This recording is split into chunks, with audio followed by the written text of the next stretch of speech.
Welcome, everyone. My name is Lukas Gonçalves. I would like to welcome everyone to panel 10.2 of the 15 CODAIP on the right to research in international copyright, which will be presented today in English by the fellows of the Program on Information Justice and Intellectual Property, PIJIP, of the American University, Washington College of Law. Our panel is beginning right now at 2:30 in Brazilian time and lasts until around 4. The presentations of the fellows will be accompanied by the commentary of two very special guests, Michael Palmedo and Allan Rocha. Michael Palmedo has a PhD in economics, is a postdoc research fellow at the Washington College of Law, and is the assistant director here at PIJIP.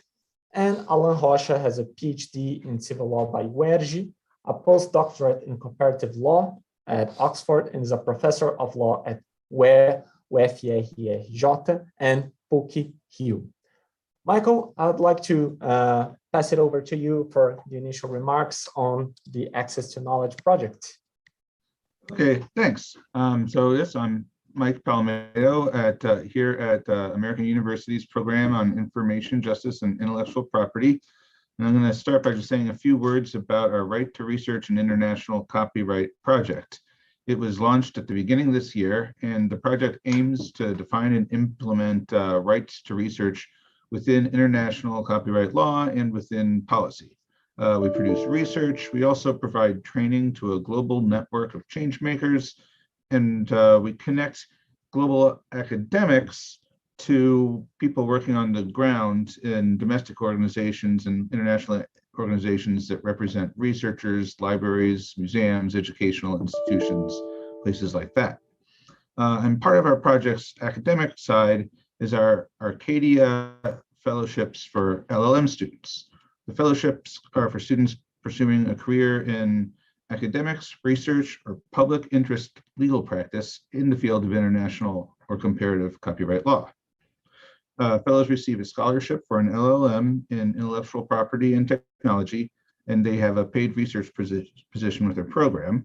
So today we're going to hear presentations based on the research that the LLM fellows have been doing on international and comparative copyright issues that affect researchers and libraries. So they're divided into three teams. The first is Lukas Gonçalves and Eduardo Jelly. I hope I am pronouncing your names right or close. Lukas and Eduardo are mapping all of the WIPO Standing Committee on Copyright and Related Rights, or SCCR, sessions to better understand the concerns that the member states have.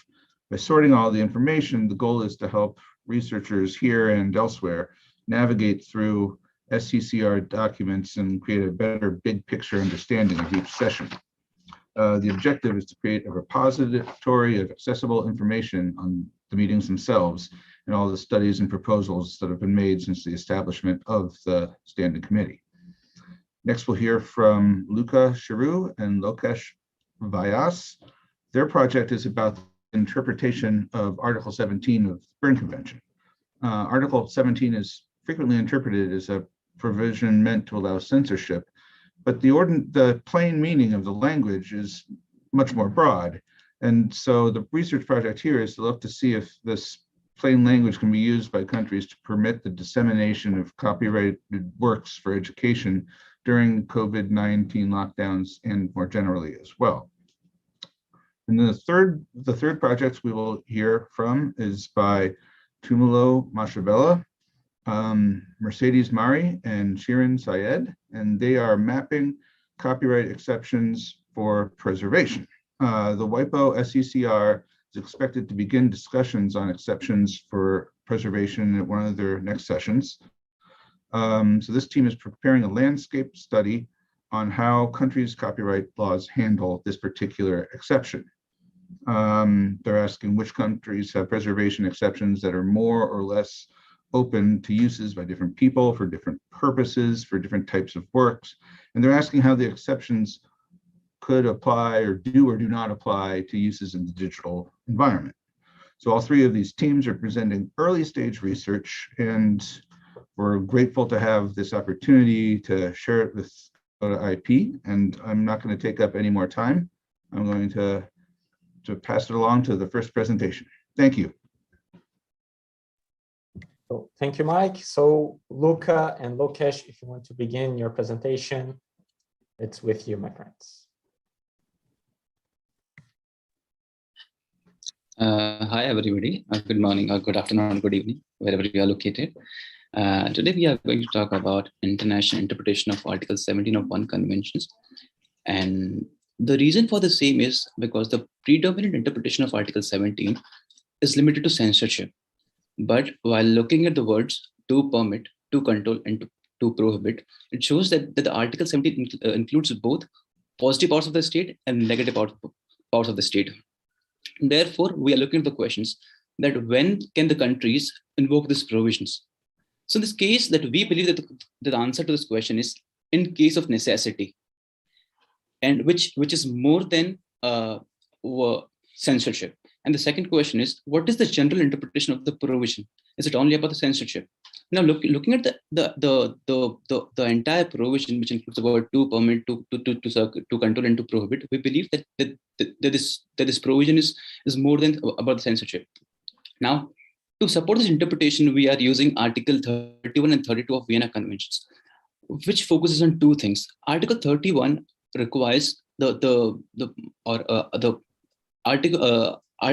31 requires the ordinary meaning of a provision, and to support that ordinary meaning, we require a context, and for the context, we require subsequent agreements, subsequent practice, and relevant rules of international law. Further, to confirm the meaning of Article 31 that we require from ordinary meaning plus context, we are looking at Article 31, which requires the usage of supplementary means of interpretation, which is the preparatory work. And in our case, this preparatory work is the Stockholm Revision Conference of 1967. Now, Luca is going to delve into the Article 31 and 32 specifically and talk about what is ordinary meaning and how the current context of one convention supports that meaning. So please hand over to Luca. Thank you, Lukas. So Article 31 provides that a treaty shall be interpreted in good faith in accordance with the ordinary meaning to be given to the terms of the treaty in their context and in the light of its object and purpose. While the object of Berne Convention may be simply stated as copyright, it can be argued that the treaty's main purpose is to protect in an effective and uniform manner the rights of the authors in the literary and artistic works. In light of the treaty purpose, such permission, control, or prohibition should be of effective protection of the author's rights. However, as provided in the appendix of the Berne Convention, author exclusive rights may be limited according to countries' specific needs on limitations and exceptions, especially provided under fundamental rights. So on this matter, I would like to share with you some thoughts on Article 31 and 32, specifically on resources that may support the interpretation of Article 17 of the Berne Convention, and that may serve as a subsequent agreement or a subsequent practice, relevant principles of international law, or special meaning. First of all, it is important to state that for the purpose of this research, Article 31 2A is not an adequate resource for the interpretation. As Mark Villager proposed, we did not find any treaty or agreement that originated just after the conclusion of the Berne Convention and that addresses the same issues. So we use Article 31 3A, which is more useful to the interpretation of Article 17 since it mentions a subsequent agreement between the parties regarding the application of its provision. Therefore, a potential candidate strips the agreement on trade-related aspects on intellectual property. Many articles of TRIPS agreement support its relation to the Berne Convention. For example, Article 2, Article 9, Article 10, especially Article 9 for demands from the signatory parties to comply with Articles 1 to 21 of Berne Convention and consequently to Article 17. On this regard, we found that Article 73 of the TRIPS agreement is an important tool to support an interpretation that TRIPS shall not limit countries to take the necessary measures to protect their security interests in emergency case, which relates to the scope of Article 17 of the Berne Convention. Regarding the subsequent practice, We also would like to highlight the common practice that is being adopted in countries like Mexico or Indonesia or Dominican Republic or Cuba, that they already adopted emergency use clause in their copyright law and may be used as a subsequent practice example to support this interpretation and to give more context to interpretation of Article 17 as a possibility to permit the circulation of works. On the relevant principles of international law, we also found Article 25 of the UN Responsibility of States for Internationally Wrongful Acts that provides some meaning to necessity. So when we talk about the necessity of the use of this provision to allow the circulation or to allow the distribution of works, the necessity word should be interpreted as these international rules. Finally, when we talk about special meaning, Article 31, we understand that the ordinary meaning for the Article 17 is amply clear without any need to provide any special meaning. And even if it's necessary to provide a special meaning, it may be possible to consider all the laws and treaties that are being executed in the context of COVID-19 pandemic. However, since special meaning can be very particular to a context, it may be argued that the structures built under the ordinary meaning theory or argument would be stronger. And to conclude, to confirm the meaning of Article 31, like Lukas said, we are using Article 32 of the Vienna Convention that provides supplementary means of interpretation. Then, Article 32 prescribes the usage of preparatory works, which includes revision conferences, showcasing historical and contemporary relevance of the concerned provision. Stockholm Revision Conference of 1967 is one important revision that can be brought to this research. This is because in Stockholm Conference, the UK made two proposals regarding Article 17. The first one is to delete the words "to permit" in order to narrow the scope of the provision and eliminate any misuse of the same. And the second one is to empower states to make their own laws for the prevention of abuse of monopoly. South Africa opposed the first proposal on the deletion of "to permit" words on the grounds of its being a subject matter of a sovereign state which has the power to decide public interest matters. Resultantly, the provision was kept intact with "to permit" in the absence of unanimous voting as mandated under the Article 27.3 of the Convention. Finally, what the UK contended about the provision to delete the "to permit" wording, it can be misused for having broad powers, was kept as such. Then I will pass now the final words to my friend Lukas. So it is very important to highlight that every revision conference has some contemporary relevance in this regard. And when the Stockholm Revision Conference took place in 1967, and the word "to permit" was specifically debated, and it was kept intact. And even today, after the last amendment in 1979, it was kept intact. It means the word "to permit" has some relevance in the convention. Now, even if you look at the conference again, the "to permit" in the Bern text is neither a new addition nor an archaic terminology. It was added when the text was first drafted and kept intact even after rigorous revisions of the draft with a dedicated discussion in the Stockholm Revision Conference. Furthermore, there might be a question that if Article 17 is about the general provisions or it is only about censorship, we believe that it is neither only about the general provision, general emergency, or about the compulsory licensing, nor it is only about the censorship. I think it is about the sovereign power of the state to circulate or to disseminate the laws for the purpose of public policy matters. Now, there might also be a question that if Article 17 is used in this way, what about Article 9? So there might be an overlap between Article 9 and 17, but the word legislation or regulation shows that this Article 17 was specifically drafted in a way which can be used for the emergency situations in a quick manner. And therefore, we believe, just to conclude, that Article 17 is more about the public policy than about anything else. Thank you so much.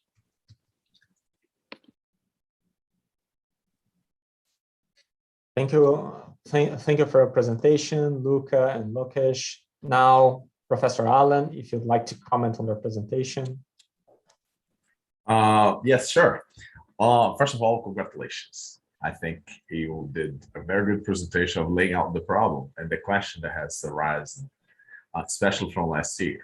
So this Article 17, as far as I know, has not been really dealt with.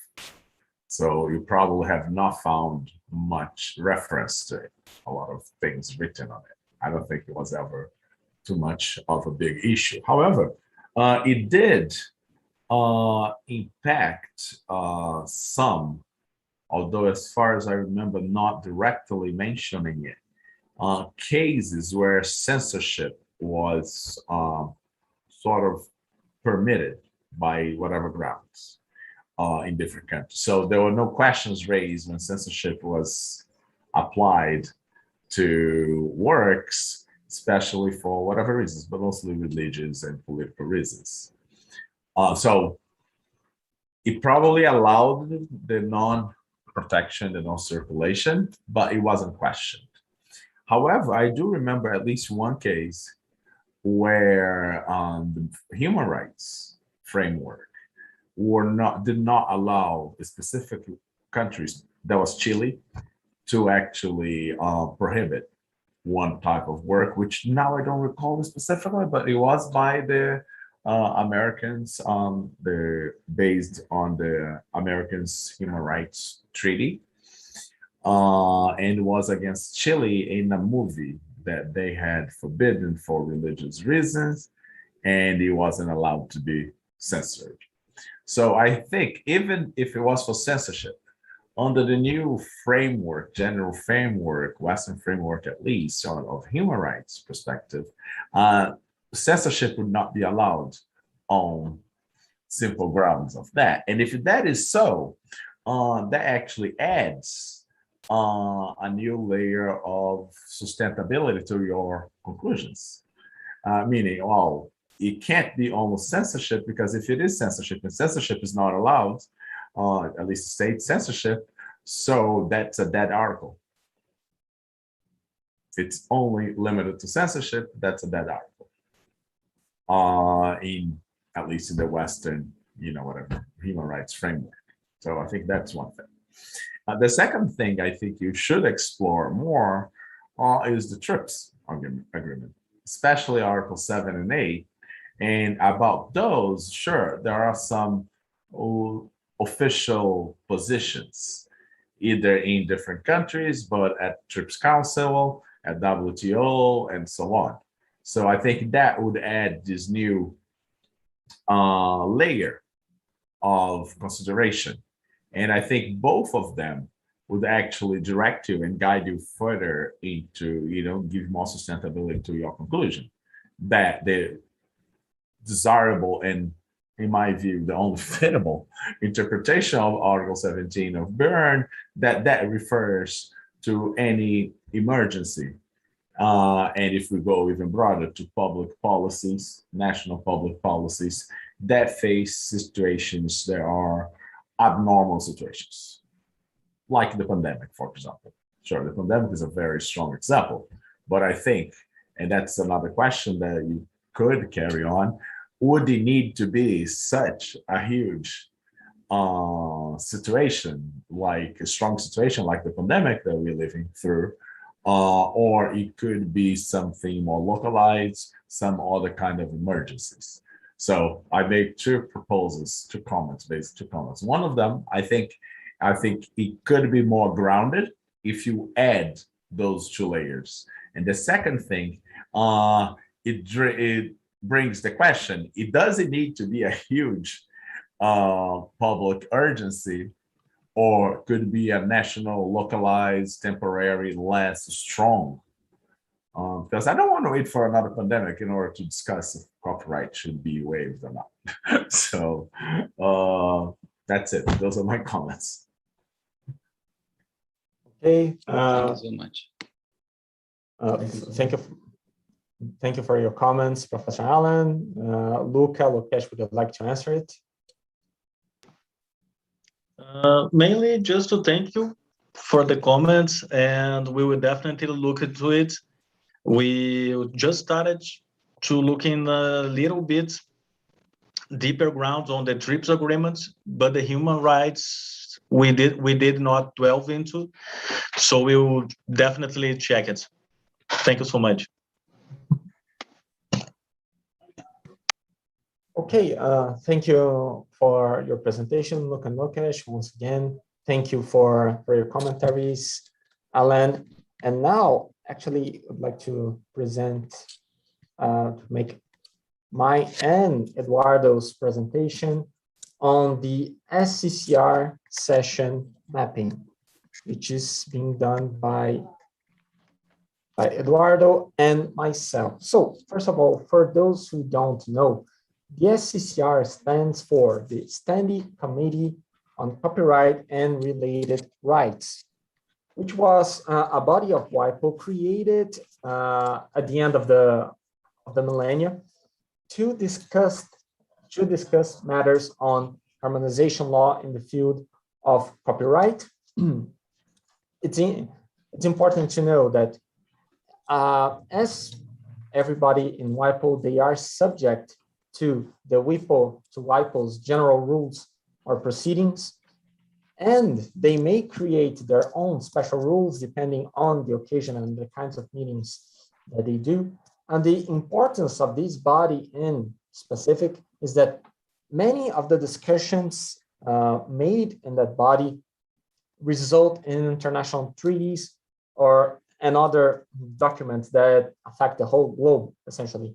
For instance, the Marrakesh Treaty signed in 2013, and that sets a mandatory list of limitations and exceptions for the benefit of the blind and the visually impaired. Those are discussions that if you analyze the earlier SCCR meetings, those are discussions that had been already happening there for a long time, and then become the Marrakesh Treaty. So that means the analyzing those the meanings of this body is essential to know what are the current discussions, what are the upcoming discussions, and specifically what is the latest on limitations and exceptions and the protection of broadcasting organizations. So what are the short and long-term goals for us? It is to map all SCCR sessions to better understand what the goals for each member state are and their concerns, especially related to limitations and exceptions, because we believe that by having a list, in this case, we're actually doing an Excel spreadsheet that allow us to know the position of each country.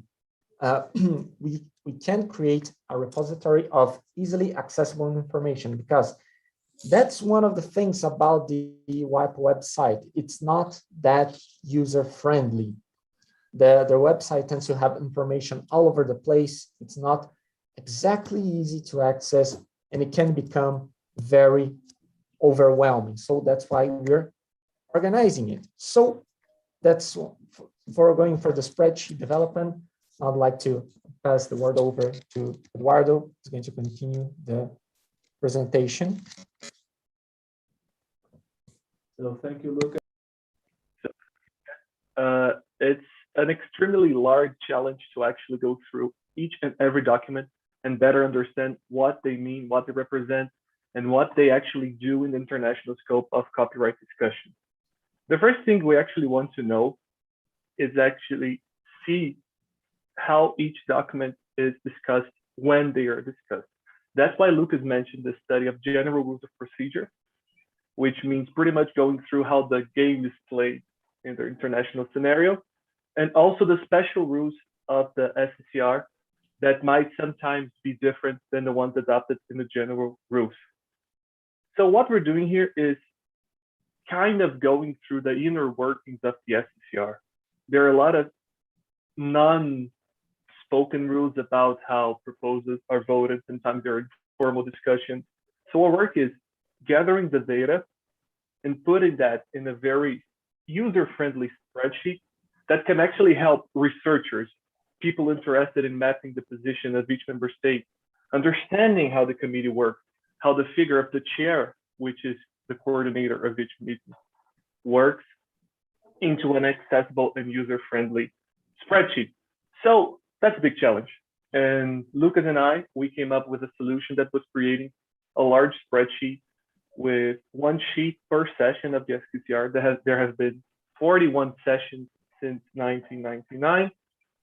And each session has a number of documents, and these documents vary from session to session. Firstly, we have usually the draft agenda, which are the topics that are being discussed in that specific session that takes usually 5 to 6 days.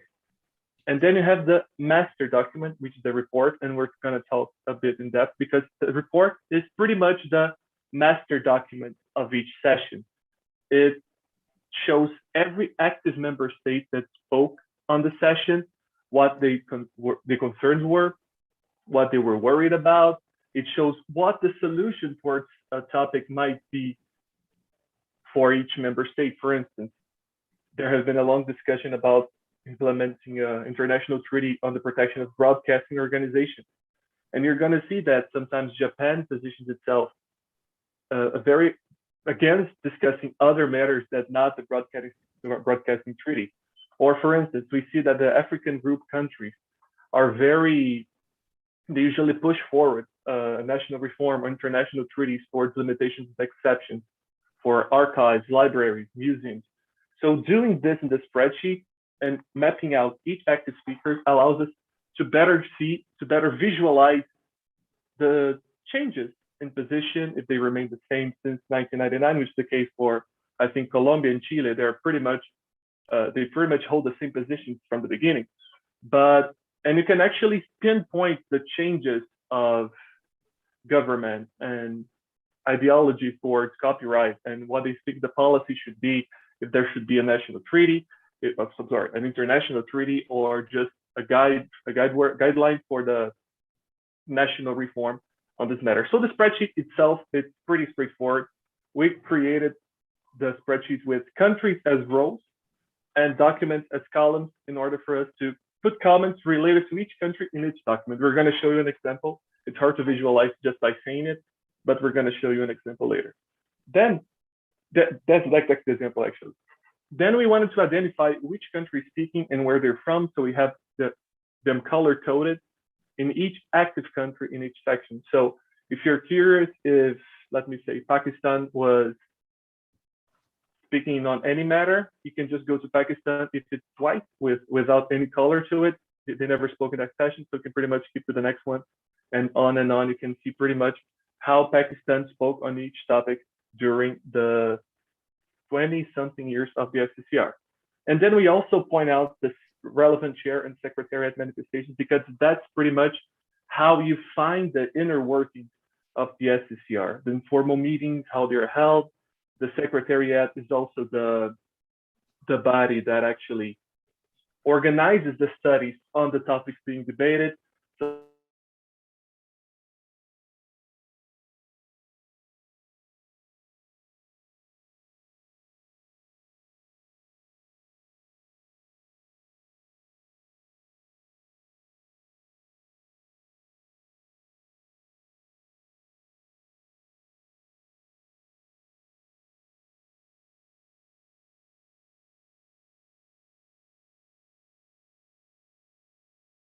And Hi, Jim. you're back. Okay, I'm back. Sorry about that. The connection here is unstable. Zoom's telling me right now. But yeah, the end goal here is actually just map out how the countries behave themselves in the sessions, what are their positions, and also map the chair and secretariat. I'm not sure if you got that, but the chair and secretariat are the bodies that actually conduct the studies and the sessions. So you can see the reports on informal groups, what are the countries that are closer to the chair in every specific meeting. So you can later access and use that as research too. For instance, if you are studying the international behavior of a country, of a member state. You can focus on what they said on matters like resale rights, broadcasting organization, or, for instance, which is the two main topics to discuss, limitations and exceptions on archives, museums, libraries, and research institutions and disabled persons. And then on the spreadsheet, we map them as we color code them, in order for you to better see which countries are active in each session, and pretty much give a easy to see information on each document and how they and what they contain. Because as Lukas said, it's really hard to actually go through each SCCR session in the WIPO website. You usually have to open a lot of documents, and sometimes documents make reference to each other. It's not pretty much clear which document you're talking about. Sometimes you're mistaking the reports, like you're referring to a document that's not the document that's linked or mentioned. So there's this work of actually creating an integrated vision between all the sessions, topics, member state positions, and understanding the inner workings of the copyright in the international level.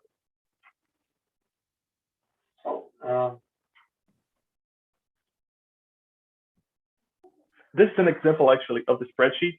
On the left, you see the countries that were active in that session, and the group they are part of. So Ecuador is from GRULAC, which is the Latin American and Caribbean countries, Egypt from the African group, and Estonia from the Central European Baltic states. And here in the draft report, it's draft because they only approved the report later on the next session. There are highlights of their positioning in each paragraph in order for you to better understand what they're saying on each topic. And on the right, there are active sessions, so you can see exactly where each country actually spoke. It's better than you only to try to find the exact name of the country, because some countries mention other countries, then you're going on a snowball of country mentions that you won't find what you need. And here below on Estonia, under the draft report, you're going to see OM. That's one of the things we found easy to, as a research tool. If you want to see anytime that other matters included resale rights, which is RSR, you just find it on a spreadsheet. And here Estonia is making a point about resale rights on the 35th SCCR. So that's pretty much the better way we found to create this intermediate spreadsheet for people that are into international copyright without actually having to delve deep into nuanced text. And it's a very dense text. The report is a very dense text. So that's what we're doing, and we're achieving great results. For instance, with the Pakistan document that I'll refer to Lukas to actually talk about this project of ours. Exactly. So Eduardo mentioned it being a middle ground of the analysis, because we also have some slides here. We have also developed abbreviations from when each topic is mentioned. We have LNE for limitations and exceptions, BCO for broadcast organizations, OM for other matters, and one of the more not so recent topics, but one of the topics that's coming along each and every time, which is a specific abbreviation for limitations and exceptions on archives and libraries, so that we can, instead of going through each and every document, we can simply refer to our spreadsheet, search for those keywords and have, I want to know everything that, for instance, Brazil is a very vocal topic at DCCI. I want to know everything that Brazil said on limitations and exceptions on archives and libraries. I can search those keywords, go over to Brazil and check everything that Brazil has said in history. What's our objective once this spreadsheet is completed, or because it's more than 40 meetings and each report has more than 100 pages. So this is a Herculean effort, but our objective is to allow other researchers to access this table. I want to know, for instance, everything that Pakistan said over the last 5 sessions. You can just access the document, take the information you need, and transform it into a one-page document, so you can have a general overview of what each country says. That would make the data clearer, that would be the information more transparent, and we believe that would aid in limitation and exception efforts. And for our presentation, that's what we'd like to show you. And Professor Allan, if you want to make your comments. This is, okay, sure. Well, I actually like a lot of the presentations in general, so I'm pretty sure all of them. I like the research that they are doing, and organizing the data is a very hard thing. And now it's one good thing, especially for you that have not had empirical research done before, and I know none of you have. I know Lukas has, because where he got his PhD, he must. But in law specifically, people don't, in Brazil at least. So this is a very good learning step on how to extract data, to make the right questions, how to organize the data. And that's very important for you to see how that's done. I know Michael Palmedo has done a lot of it. Actually, the first database on the limitation and exception, Mike is the one that organized it, and had a lot of patience to wait for the response from the people, including me. So this is the first step, a very good first step, but a first step.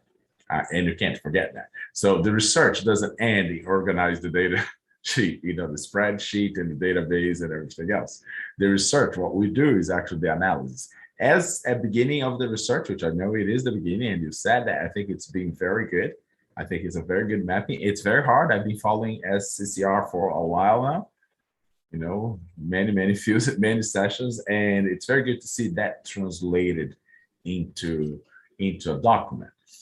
This kind of research, it doesn't mean it needs to be used. So it will be very useful for everyone that actually taps into SCCR, and I actually think it will be very useful for SCCR itself.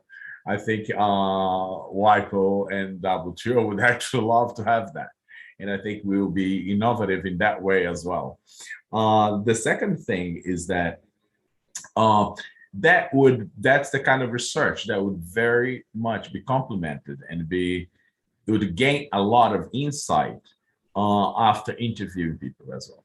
So I think this kind of research, this kind of quantitative research, which that's what you're doing, organize this knowledge in order to map them. It does give us a lot of insights already, but you do need to add some flow to it. And I don't mean you, I mean any research that deals with that needs to add some flow to it. And that kind of flow to it, the dynamic that actually happens there, you grasp it like not easier, but you get the subtleties of it when you actually go for qualitative research as well, in terms of interview and following up.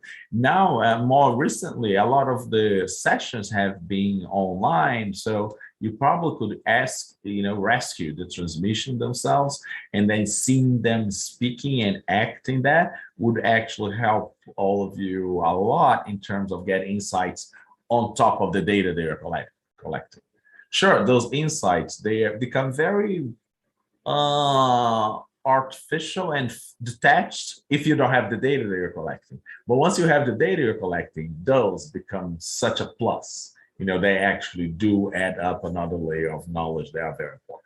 By themselves, they give just a little insight, but added with this quantitative research body that you're building, it does add them. So what I would say is much more to add, and maybe add a couple more years of you at PIJIP, because to do qualitative research, you need an extra year or two to do so. But that's another thing about research. It never really ends. That's why also, and then stepping back behind, that's why you need to have a very concrete objective. And also the objective has to be attainable. And once we start, we always want to have this big, huge object. We're going to discover the world of copyright, like a total new breakthrough. The breakthroughs will happen, but after a lot of work, after a lot of this little by little construction. And I think, congratulations, I'm dying to actually see it. And I'm dying to criticize some countries specifically, especially to see the trends and the change that have happened. And also, that will also be a tool to compare what's happening how the countries portray themselves internationally and what's happening internally in the national countries. And another spin-off, if I could say, from this research would be to actually compare how countries deal with that internally and how they do with that internationally. And then on a follow-up to that would be, what kind of influence do they have internally in their own national legislation process that stops them from actually acting inside what they say outside, or vice versa. So it does open a lot of research to follow up from that. So congratulations. You need to be very careful when you are constructing the columns, and you need to always be reviewing that. And don't be disappointed if after you do whatever, a few sessions, you discover, oh, it does need an extra column here. This column needs to be split into two. Oh, it's going to have to go back to do that work.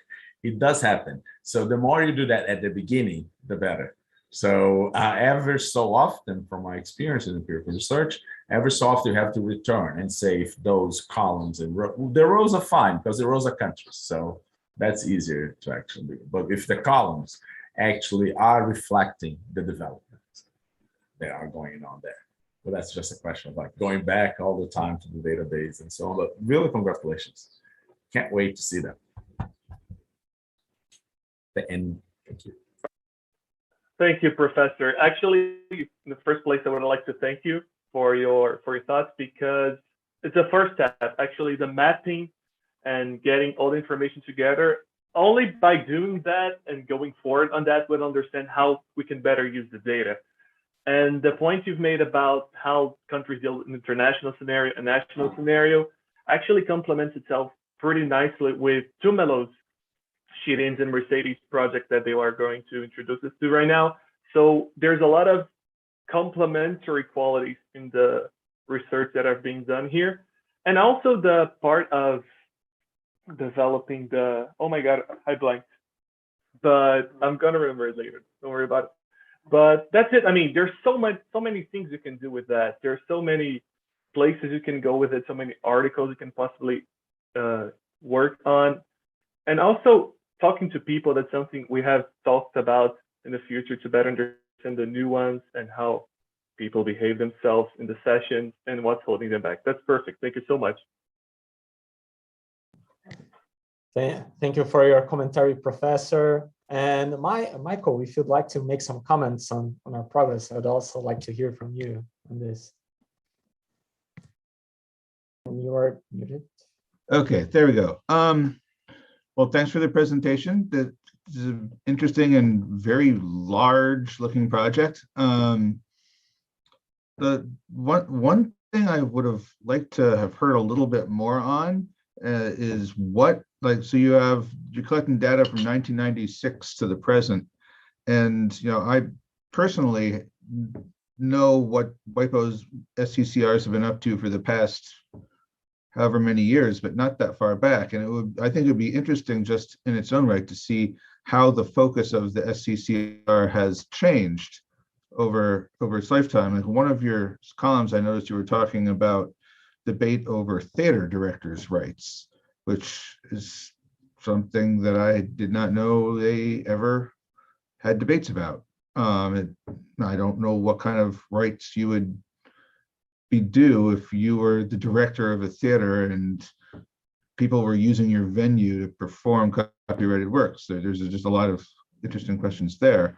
But in general, you know, has SCCR always focused as much as it does on limitations and exceptions? Does it have more of an enforcement background if you go further back on? So I think that just evolution of what the body talks about would be pretty interesting in its own right. And then kind of piggyback on what Allan was saying, how it interplays with what countries are doing both domestically and through other international policy. And from being from the US is very vocal about what it wants in all kinds of different fora. So you could look at, you know, what has the US said in its special 301 reports. It also has another annual policy, the national trade estimates of foreign trade barriers. And it might be interesting to see what what has the US said domestically about copyright versus, and how does that connect to what they're saying at WIPO? And then other countries, it would be interesting to see if they change their tune once they implement TRIPS plus protections, specifically FTA partners. Mexico has often advocated very strong intellectual property, like during the ACTA debate and in the TPP, that they had some strong IP rules locked in from having signed NAFTA in the 1990s. And so that sort of interplay, I think, would be super, super interesting. And then lastly, and this is like the end product here. I could totally see a very, very cool like online database where you could do Boolean searches by country and topic. So you know, what has Pakistan said specifically about library rights over the years, or what have countries in the Caribbean said specifically about enforcement?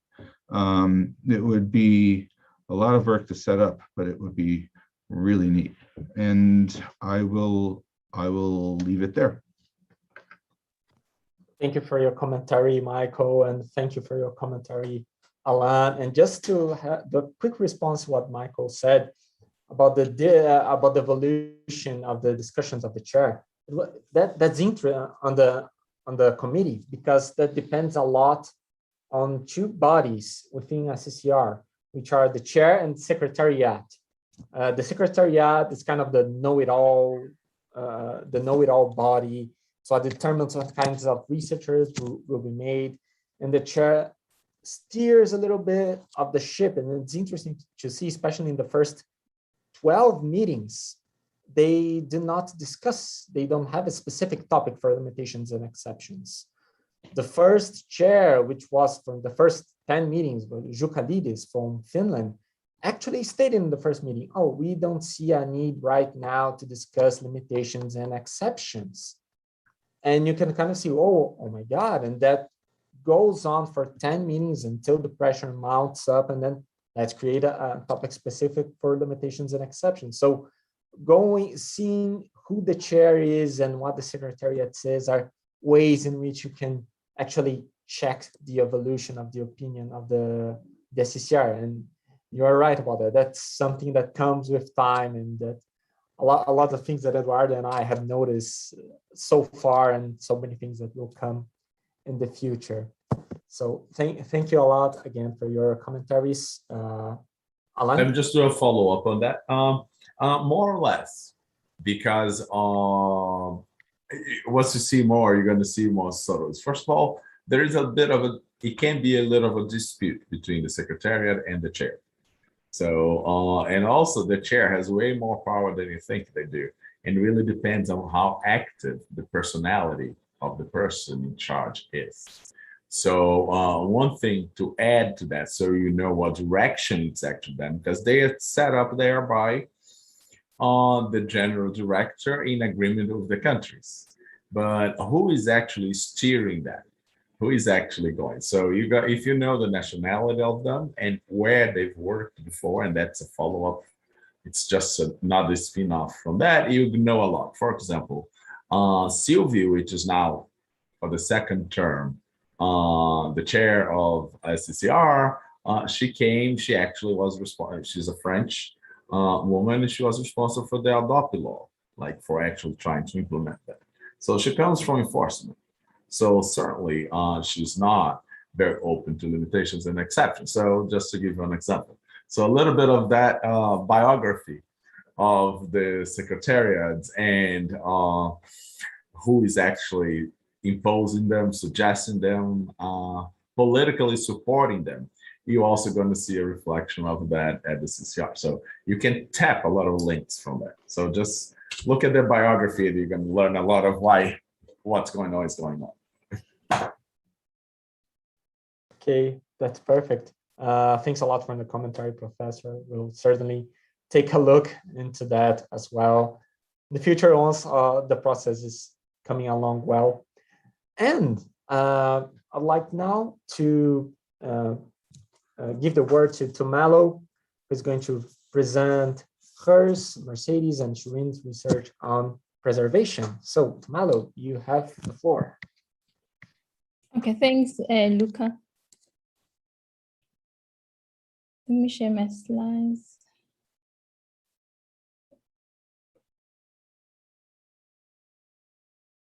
Okay, thank you. Thanks, colleagues. Myself, my name is Tumelo Mashabela.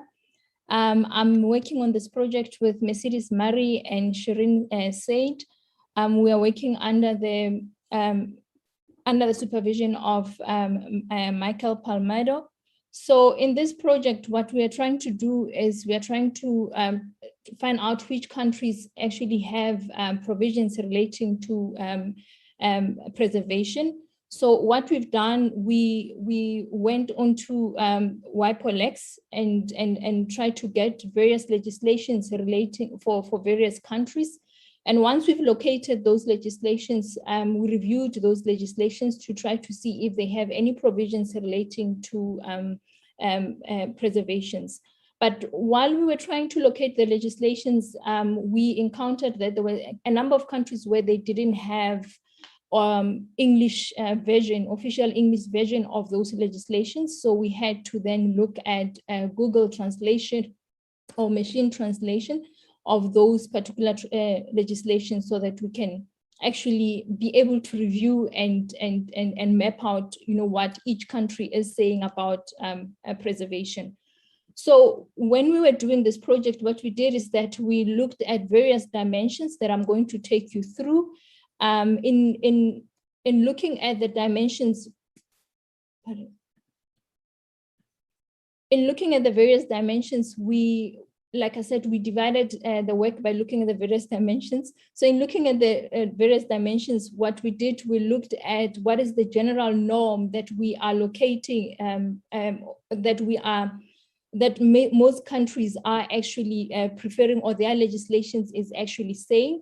So we looked at the general norm, and then we also picked up a number of countries where they seem to be either restrictive or a little bit open in respect to a particular dimension. So the first one that we looked at was the dimension relating to the type of work. So what type of work can be preserved in terms of a particular legislation?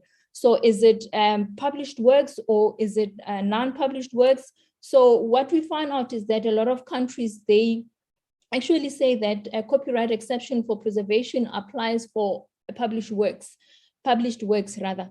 And however, a country like Honduras, it actually specifies that the work needs to be protected. So we believe that it's a little bit restrictive in that work needs to be a protected work in order for it to apply under its copyright exception for preservation. So we also thought that it is important for us to indicate to you, the language of the legislation for that particular country. So if you look at Honduras, it says a copy of protected works. And Israel, we thought that it was also a little bit more restrictive because it says that the works that can be preserved is the works that has been specified by a minister in charge. And the legislation, like it's illustrated there, it says that the minister may prescribe the types of works that will apply under this particular provision. Somalia as well. Somalia actually, we thought that it was more open than the two other countries because it says that works already lawfully disclosed. So we thought that it's it's a little bit open in comparison to other countries. Another dimension that we looked at was the users. So on this dimension, what we were trying to answer is, who are the people that are able or are allowed to actually use this particular provision or exception. And what was important is that we wanted to find out that is it really any library or or is it supposed to be a non-commercial library? What about libraries that are located at various law firms? Can they be able to do copyright or be able to preserve or be able to use this particular provision? So what we also found out under the users is that most countries, they tend to say that national public libraries, archives, document centers are basically libraries receiving public funds are actually the users that are applicable in this regard. And we just made an example to say Iceland, Nepal, and Lesotho. Those are the countries that saying that the users are supposed to be national or public libraries. But this first portion, this first type of user, this is the general norm. Most countries actually go for this. And as we can see, the language of the legislation, it will say, public archives, public libraries, university libraries, museums, and other libraries that receive public funding. So you can see that it's mainly concentrating on the fact that the particular user is supposed to be in a public organization. So, however, what we also realize is that other countries, they actually are a little bit restrictive in that they're saying that the user is supposed to be a non-profit user. So these are countries like Venezuela, Pakistan, Liberia, and Mauritius. And in here, they are saying they're talking about non-commercial libraries or archives. Others would be saying direct or libraries or archives that are for direct or indirect for non-profit. So they would be saying words like those, but they are a little bit restrictive in comparison to the first row that I've mentioned. One interesting country that we thought we should mention was Zambia. In Zambia, the legislation actually says that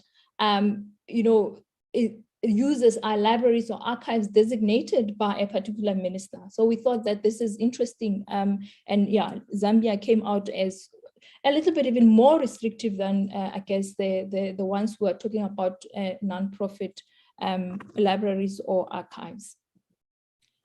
Then we look at another dimension called the purpose. This one really, when we looked at it, was we wanted to find out what is the wording of the legislation. Are the provisions talking about preservation or replacement? And we found out that most countries are mentioning that the work can be, you can use the copyright exception to replace the particular work or even to preserve the particular work. So basically, this is the general norm amongst most of the countries. It's only a country like Mexico and Finland that and Ireland that actually only mention preservation and they do not mention replacement. This dimension we thought was actually the most one of the most interesting in that, I think most of you guys have heard about the fire that happened at University of Cape Town in South Africa, where a portion of the library actually got burned down. So here we were trying to find out, can libraries share with other libraries? So it was important, for a dimension like this one. I think it will assist the University of Cape Town in that, if there are provisions in other countries, then they will be able to go through those particular countries and request for copies of the material that were destroyed during the fire. So the general norm under this dimension is that, yes, indeed, you can share with other libraries. However, we thought that a country like Algeria was a little bit broad in that, it says that you can share with another library or another document keeping center. So we think it's a little bit broad because it's not limited only to libraries or that kind of organization. And then Ethiopia, what we thought with Ethiopia was that we also felt that it was a little bit broad, because if you look at the language of the legislation of Ethiopia as well as Korea, it says that you can share with other library. It says such places as a library, an archive, and a museum, and a memorial wall. So it actually includes other institutions. So we thought it's a little bit open and it's broad. Indonesia and Mauritius, they also mentioned that you can only share if that particular library it's also a non-commercial library or a non-commercial archival institution. Estonia also says that you are able to share with other libraries, with another library who has a permanent collection of that particular work. So this is a little bit restrictive, meaning that if for example, a library in the University of Cape Town does not have a permanent collection of that particular work, you can't share with them. So we thought that Estonia was more restrictive as compared to other countries.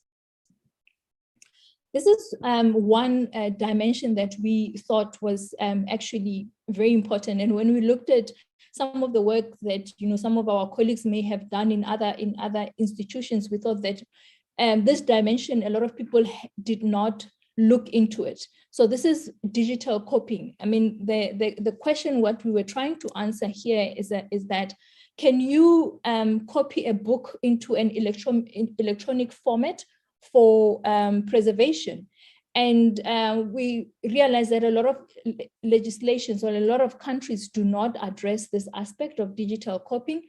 However, India, Portugal, and Slovenia, we realized that they're actually more open and more liberal in that, they are talking about the storing of a work in any medium by electronic means. So meaning that you can actually move from what we call analog to digital. So you can actually, make a copy of a hard copy of a book into an electronic format of that particular book. So we thought India and Portugal are actually, ahead and have realized that, we require the digital copying of the work. Another country is Kiribati, where it says it does allow analog to digital.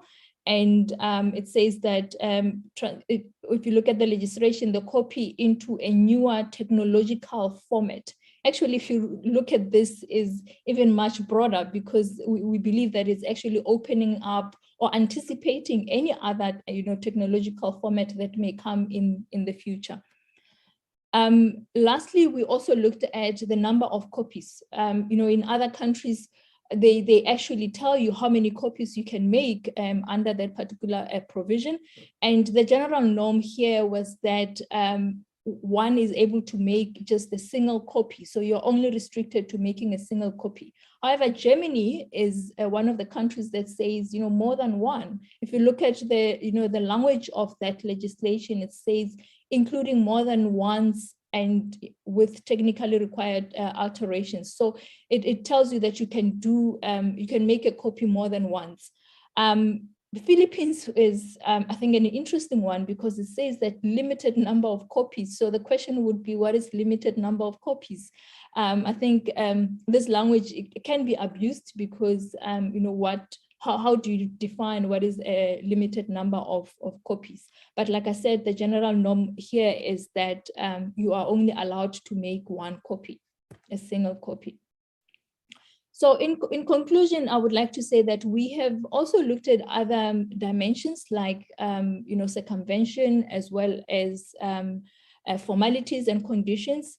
And this is the beginning of our project. We believe that next time when we do a presentation, we will be able to add on to the formalities or the conditions under which preservation can be done, and also answer the question of circumvention. So thank you. This is it.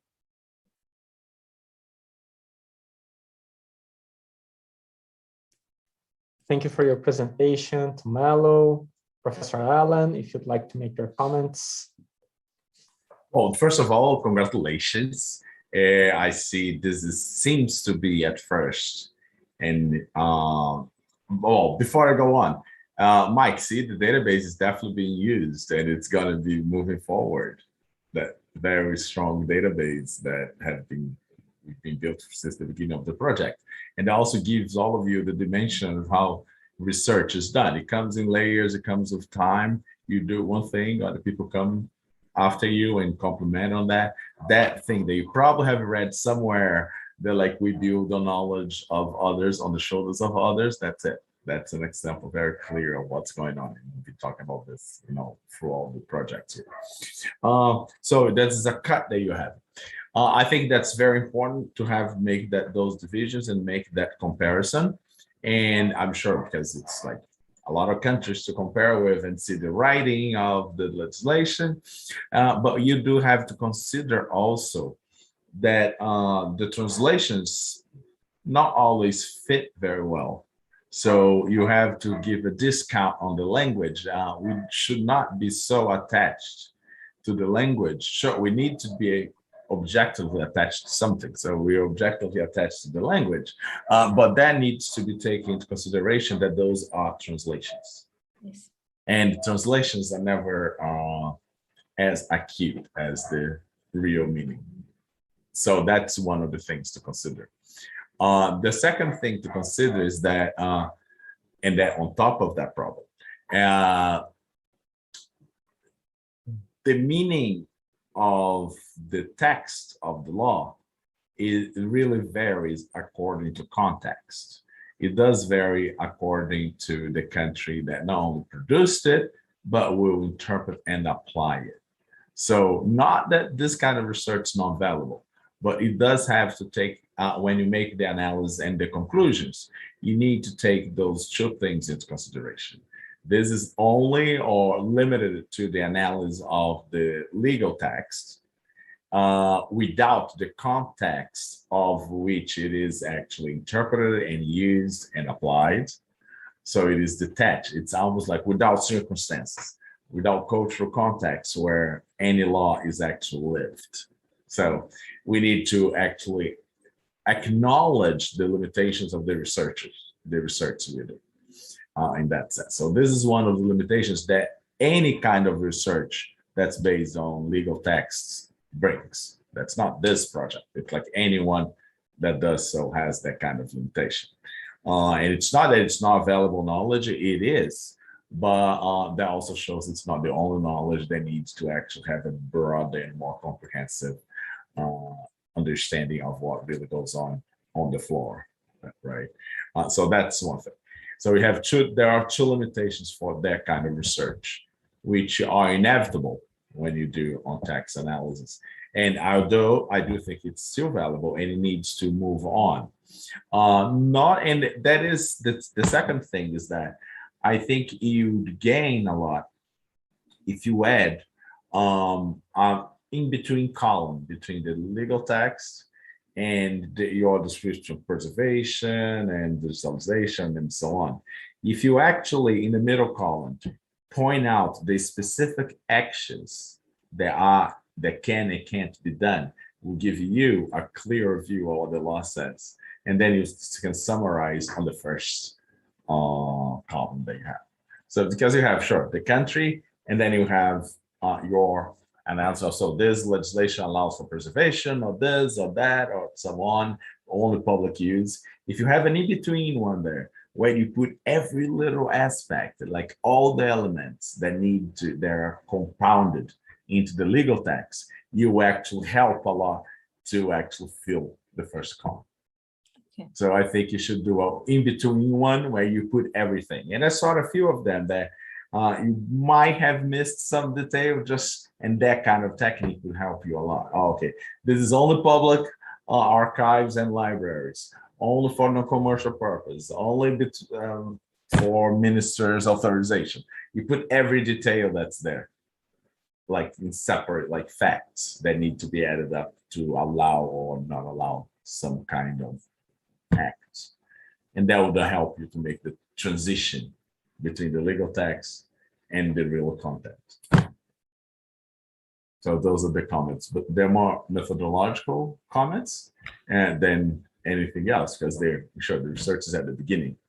And another thing, but you can extract. Once that's done, I think my hypothesis is that you extract a lot of knowledge from that. And one of the knowledge, which is very disappointing for we that come from developing world, is that you're going to see that our limitations are much more restrict than the global north limitations. So as if we are not the ones that need more education, more social inclusion, we're the ones that are already like Finland-like.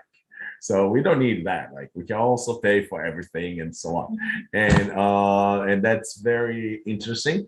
And once you add that to what goes on as SCCR and everything else, you might conclude, or we may reinforce the conclusion that actually TRIPS has only helped to deepen the gap, which I think is the real observation that we can do like 30 years after TRIPS, 25 years after TRIPS. And how we see that, how I see that happening, I see that happening by all the major organizations, like copyright protection corporations. They act in the world, in the international arena by saying, no, the countries should do themselves. It's allowed already. You can actually do more limitations. The TRIPS allows you to do so. You should have to do that nationally. We don't need any international action on that because it's already there. On the same time, the same group pressure, like do a lot of political pressures, a lot of like unequal trade-offs in which IP protected with specific copyright protected material and the right of access is kept to a minimum. So you maximize copyright protection, reduce to a minimum access rights, specifically in countries that need that the most. Yeah. So that when you add that, what you're doing with what Lukas and Eduardo are doing, and then we do that. And if we put them all together, what we might see is like, isn't there knowledge emergency in the developing world, especially in the least developing countries? Is this a knowledge demand or lack of knowledge pandemic? Would that be enough to substantiate broader limitations as Article 17 of Berne might induce? Let's say a country that does need, well, in order for it to move ahead, it does need to maximize education to make that really available for everyone, especially after the pandemic, and now it's online and so on and on. Could that be an emergency that would substantiate even making further steps towards like copyright accessibility, copyright protected material accessibility? So what I'm saying is that, what I'm saying at the end is that, sure, methodologically, that's the suggestion, but I think your conclusion would add up, like all these conclusions would add up to a very interesting and very complete panorama of how geopolitics influence copyright norm creation, copyright norm application, and so on. So, but that's the further knowledge. So we can't really discuss, oh, I'm going to study the geopolitical influence. Just by itself, just too big of a question. That needs a lot of effort, a lot of different research that will add up knowledge that we can make those grain thinking and so on and on. So congratulations. I think all of you, and you specifically now, are going in the very right direction. And I think you're being under a very good umbrella, like with Mike supervising you there. And Mark looks very serious, but it's much lighter than he looks. Like, he looks like a very strict professor. He's a much lighter guy than that, but he should be very daily future, all of you there. So I think you have very good, not influence, but examples there to follow at PIJIP. So I think you're very lucky to be there. And I'm very happy to have all these nice thinking people there. Okay, thank you so much, Professor Allan. I think we will take, I appreciate your comments, and I'll also share with my colleagues. And I think especially on the aspect of acknowledging the limitations, with regard to the translations, indeed, we did discuss that at length. And I think sometimes the translations were so bad such that, at the end, we might end up just putting things in where we are not supposed to be putting them. So acknowledging those limitations on this research, I think it is important. And like you also said, Eduardo also said, to say that there is that collaboration, amongst their project and our project. And I think at the end, we might be able to come up with a, much better conclusion or a view of exactly what, like you say, what are Africans actually saying, or what are, the agents actually saying with regard to the various exceptions. But thank you so much for your comments, and we will take them into consideration. Thanks. Thank you for your presentation, Tumalo. Thank you for your commentaries, Allan. Michael, any comments you'd like to make on the Tumalo's panel?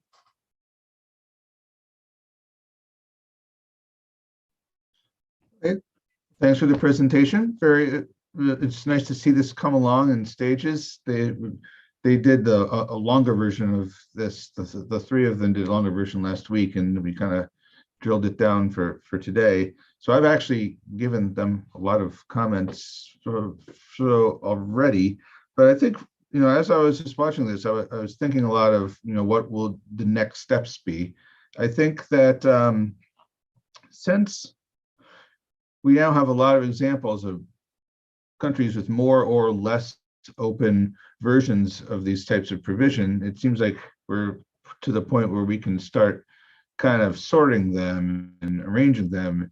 In some cases, you have a baseline, and most countries let you do one copy, but some let you do more. Most countries say that the official national library can make preservation copies. Other countries are more broad in one way or the other. And it'd be interesting to map it out more and see, in which cases do most countries have very restrictive rules, and which countries in which cases do most countries have broader, and is it different from one type of provision to the next, and just to get a more complete picture. So I think that actually would be a pretty fun part of the project.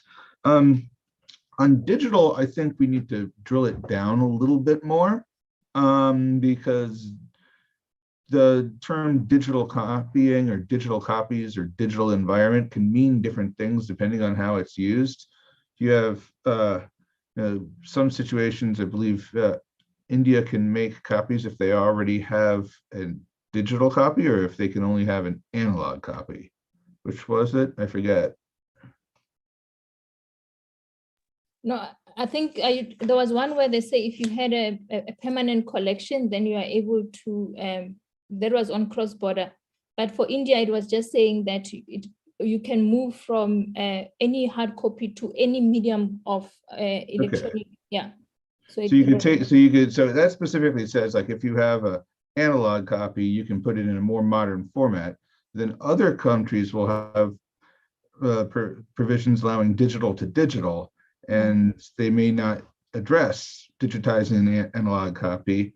And then there's questions of one digital type of format to another digital type of format, like if something was saved on a floppy disk and you want to make it in completely digital, how does that, there's I think it's an interesting question. I think it's a very relevant question, given that a lot of these laws were written 10, 20 years ago. I think that would get attention at WIPO. So I think those two things might be a next step. And then at the end, I just wanted to bounce off something Allan was saying about trips. And some countries will say you're already allowed to do X, Y, and Z under the TRIPS agreement, which is true, but when countries try to do it, they get a lot of pushback, and then there's a lot of debate over what all of these TRIPS flexibilities mean. And TRIPS flexibility is only useful if it's implemented at the country level. And so for the project on preservation, as well as the project on Article 17, like, the goal of all of this is really to try to steer WIPO towards some sort of declaration or interpretation, or make it so that it doesn't change what's in TRIPS, but have some sort of official recognition that there are good, open laws that fit well within TRIPS and well within the WIPO copyright treaties and everything else that are beneficial for member states to use. With that, I will stop talking. Thank you, Mike. Perfect. Thank you for your commentaries, Mike and Professor Allan. Thank you for your presentation to Melo. And just before we close it off, we are already reaching the end of this panel. We have actually a question that came from the YouTube comments, and I put it in the chat for every one of you to see. That says, copyright owners are always reclaiming their rights. how can we not only research about the right to research, but also reclaim fair use in a more practical point of view? Does anyone want to take that question? Luca, Eduardo. Luca? Let me, okay, you just open the mic.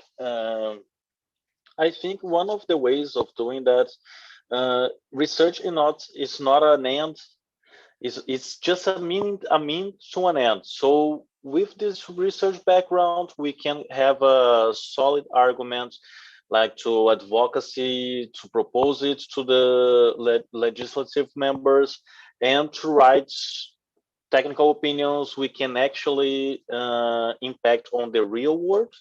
So research must not be viewed like an end in itself, but like a means to an end, like a way to develop an instrument or some solid argument for us to claim it through advocacy, or even in the legal practice, we can direct our legal practice to defend these fair uses. And I think there are many ways of applying this in a practical manner. Mike. Hey, thanks. I will say that PIJIP in general and this particular right to research project is very much of the mind of the fact that research for its own sake is not as good as research that connects with policymakers. And at the end of the day, that's what you got to do.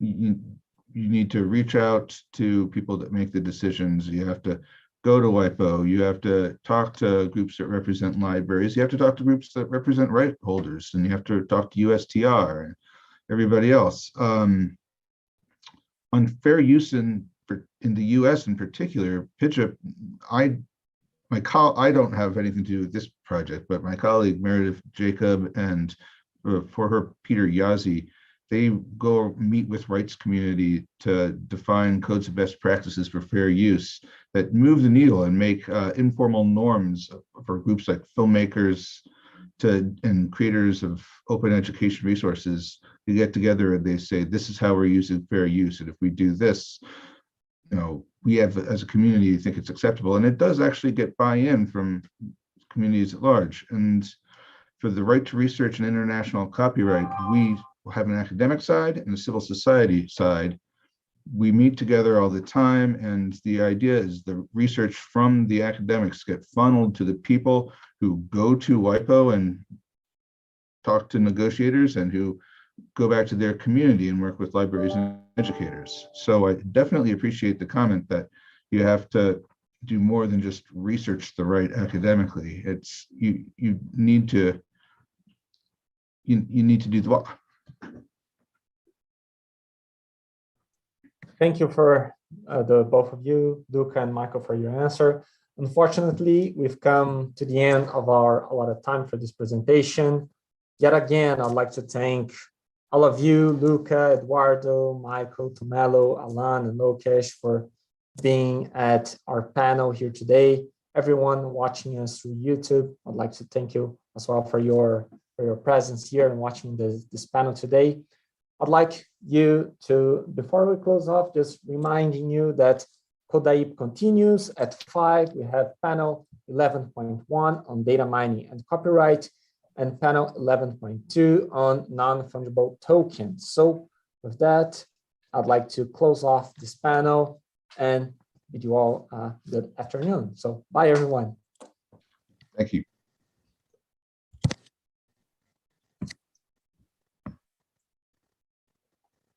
Nice.